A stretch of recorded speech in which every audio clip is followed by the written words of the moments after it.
19 donated $100. Better to live in a desert than with a quarrelsome and nagging wife. Well, just get a good wife. Thank you, Proverbs 21:19. Just get a great wife that doesn't nag you. Yeah. What if she How do you started become a good out? wife? We What should if talk she about that. started out as a great wife, but then, there was a steady decline into just a total grating personality. So Why do you think that happens? Why did it happen? Did you not? Was it your failure as the man to not vet that woman properly enough? No, because that's the point of the dating process. Or maybe you're not providing for her emotionally, and I think. Sorry. Go ahead. Continue.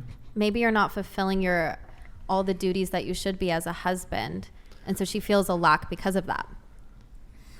No, I don't think so. I think in these situations. Wait, are you single?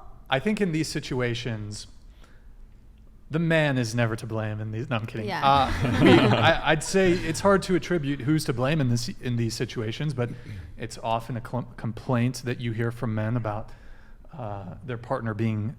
You often don't hear women complaining about men being nagging. You hear other complaints, but you don't often hear women complain about men nagging them. Let me give you a situation. Let's say I'm going to make a business, a multi-million-dollar business, and I'm going to go into business with a business partner. It's you, okay? We're making a business. Multi-million-dollar deals are on the table, and we've only known each other for 3 or 4 months. We don't know each other that very well. Yeah. And after 2 or 3 years, I find out that you're a rat, scumbag. You've been embezzling money. You've been screwing me over every step of the way. Most people would blame me for not vetting you well enough, and I think that's fair, right? I'd be at fault for not properly, because we got into business pretty on short notice. I think both people would have accountability. I mean, well, obviously you transgressed, right? But right. I didn't do my due diligence in vetting my business partner. Sure. That's how I look at a marriage also, right? I think when I'm looking at, this is my advice to most people, if you want to marry someone, you want to see how they are in the fall, winter, spring, summer. You want to see, do they get seasonal depression? Do they do things that make you uncomfortable? Are they annoying around the house? How are they dressed? There's 10 million different little micro variables you need to vet out, and this is the process of dating. And so part of it is like, well, what if your wife becomes a psycho 5 years into the marriage? Well, I think more often than not, you can vet for that. I think so, and I think people are not approaching dating from that mindset, and I think they probably should. Yeah, well, I mean, certainly, I think each partner has a responsibility, like you said, to do their due diligence and screen for potential things that could be an issue down the road. My thinking is, though, however, is that I do think, and look, I don't think one party bears all the blame or all the responsibility or accountability.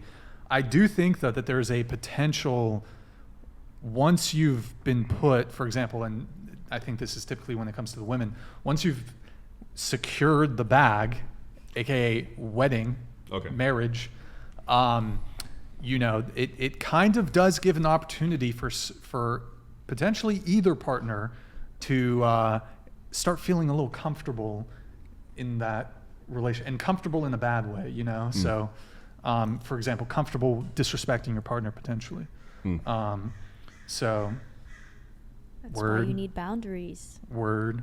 Well, I also feel like people just don't know how to date anymore. I think that they don't know how to date or vet or whatever phrase you want to use for it.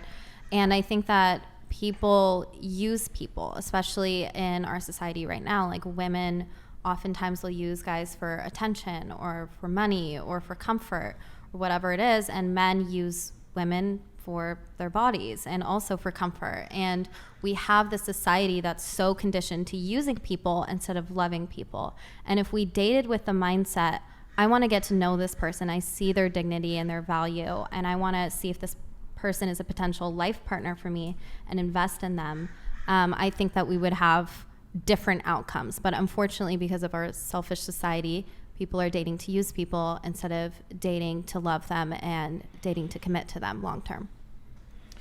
Yeah, I do think my mindset on dating is that dating is a process with which you find a person to marry, right? Yeah. And so I think people are just sort of dating very flippantly. Maybe it's for physical pleasure or just for fun or what. It's just someone to do things with versus, okay, this is someone that I am testing out for marriage. And the second I determine that our personalities are incompatible, I think it's probably best to break it off and maybe move on to someone new, right? Well, so much of relationships are transactional instead of actually sacrificial. And really, a healthy, strong relationship, both partners will be sacrificing and not giving 50-50, but giving 110% or 120% and showing up and sacrificing every day for that person. But unfortunately, we have people, again, using people, having transactional relationships and not upholding the dignity of the other person. Well, let me ask, as a matter of, oh, did you have something? No. Oh, Go okay.